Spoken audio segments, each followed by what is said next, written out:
Okay, we're going to teach you how to hook the zip line up to a tree. This will be the first of two videos. The second video will have how to tension the zip line and also the braking system. So the zip line is about 75 feet long. It's 1/4 inch wire rope, and there's two ends. One end has a built-in loop. The other end is just plain. Okay, so on the upper side, usually the place where the rider starts, on the uphill side, you usually use the loop. You could wrap the loop around the tree, just run this back through it and tighten it up against the tree, but of course that would cause problems for the tree and damage the tree. So we got a better way to do it. I've got slings that I'm including in the kit. They got loops on both ends, and they have an actual working load of 6,400 pounds, so they're super strong. Then we're going to put it on this tree. This tree is about the width of a basketball. That's a good sized tree. I don't think I'd go smaller than, let's say, the diameter of a water polo ball. One note about, I would almost never use man-made attach points. A pole is made to have stuff sitting on top of it, and if you push sideways on it, which is what we're doing in the thing, it will just pull over or break. In fact, there was a girl in the news that died when she hooked a hammock up to a brick column. Bricks just won't support that shear load or that side load. So anything at all you see man-made probably isn't good. So try to stick with trees. So you can wrap it, double wrap it around the tree if it's smaller, and then join the loops up. Or in this case, a little bit bigger tree. So we'll just do that. And this isn't like mountain climbing gear that's made to be light but hold up. This is heavy duty stuff. So just one strap is more than enough. Also, if you're working up in a tree and you want to make sure that the strap stays where you put it, you can put a nail in. No, the nail's below the strap. You don't want to pierce the strap with it, obviously. That will just hold it there, so as you're working on it, then it will be there. Okay, so then we're going to hook onto this strap. We're going to hook this to this. To do this, we use what's called a shackle. It's a very simple, strong piece of equipment. It's made for exactly this job. You screw out the cross piece, put this in there, screw it back in. Very simple procedure. Now, it's good to go. This is hooked, rated for 4,000 pounds, so you're in great shape. Key is you got to make sure it doesn't come undone. So there's a trick to that. All you need is a zip tie. You see it's got that hole in there. You run the zip tie through the hole, and then just through the loop. That zip tie worked just fine. Tighten it up. It doesn't support any weight, it just keeps that from spinning, so it'll always be tightly done. So that's a great joint. You're all in good shape. All right, so let's go down to the other end, which is where the rider will end up, a lower point on the tree. Again, you'll be using the strap. We have two straps included.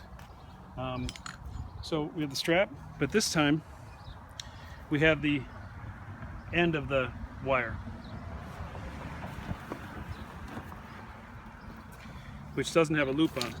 So we got to teach you how to use it. Okay. So first thing we do, we want to be able to put tension on the wire.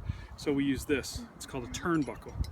What a turnbuckle does, if you hold the two ends in place and spin the middle, it draws the ends in. So you can see how you can use that to make it tighter and tighter. So when you want to put it in, you want to have them fully extended. So all you got to do is hook one end to our strap. One note about working, you're almost always going to be dropping your nuts and bolts, so it's good to have a partner down below catching them. Really important on this, because you see it's just a simple nut and bolt, to use thread locker, which will be included in the kit. And this is a light duty thread locker so that you can easily disassemble it as well. But you literally just put a drop on a thread. That's all you need to do. All you need to do, put a drop on a thread, right? And what that does is it prevents it from vibrating off. So there you go. So that joint is done. This joint, we got to run our wire through. So we could just run it through, double it back on itself, and tighten it down. But the problem with that, it would kind of crimp the wire there. And what happens if you get a lot of crimps in the wire starts looking like this. And so this wire, as you ride over it with the trolley, will be, it'll bounce. I also put wear on the trolley, wear on the wire. So whenever we can, we do two things to keep the wire from crimping like this. One is when I'll tell you the second one, but the first one we do is we use a thimble. So rather than having this pull tight and flatten on itself, we use what's called a thimble, which is this right here. So what we do is we install the thimble.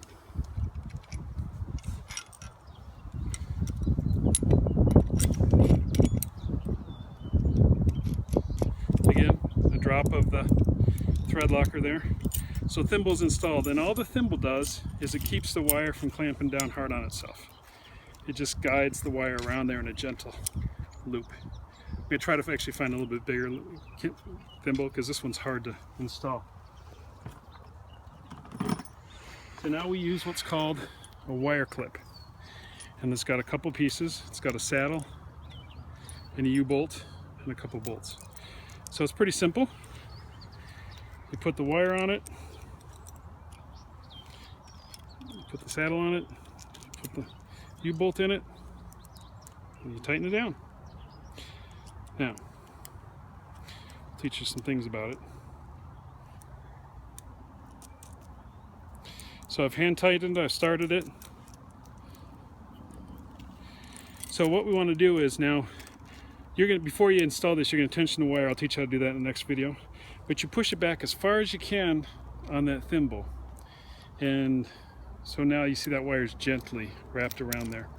And then we just use our wrench to hand tighten. So there we go. That's the start of it. We're going to install 2 more of the wire clips so that we have 3 total, just about 4 inches apart. And you're not always going to have a 75-foot run on this, so sometimes it'll be 60 or whatever. So you're going to have an extra 10 feet of wire. You just wrap that back around the tree and get it out of the way. Maybe take some tape and tape it or whatever. But again, the key is you don't want to tension, you don't want to put any kinks in it. But that's why this end is like this, so that you can adjust it to whatever length you could possibly want. So now you get all 3 on there. You put your drop of thread locker. You just use the wrench to tighten it down. And you kind of keep going around. You give it a little tighten, next one, tighten, next one, tighten, next one, tighten, next one. The way I'm holding this, I'm only putting so much tension on there. If you really, the second way that we crimp this wire is if this gets too tight, it puts a dent in the wire. We don't want to get to that point. So you actually put on what's called 30 foot-pounds of pressure on it, which is hard to do, but if you hold the wrench here and crank, it'll be too tight. But if you hold it up here and just kind of spin it with your wrist, that's a good tightness. So nice and snug. There you go. So that's the basics of how to attach it. All right, and I'm going to show you here's our handbar and our trolley. This is a quality trolley. It's it's Petzl brand. Is it Petzl?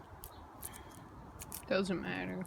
Yeah, it's a mountaineering Tyrolean Traverse piece of equipment. It goes very fast. Doesn't have a break-in like a consumer zipline thing. So there's no built-in brake, so you got to take that into account.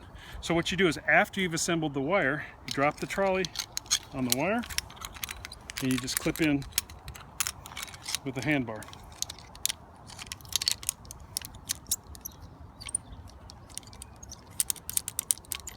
There you go, simple as that. You could also hang a seat to sit on or that kind of thing, but you're only a 75-foot or less zip line, so you may not want a seat, but if you don't have kids, you could. But that's the basics. The only thing to be careful of, this spins, so sometimes little kids get surprised by that and they fall off. So there you go. Now I'll do the second video that covers the braking system and how to tension it.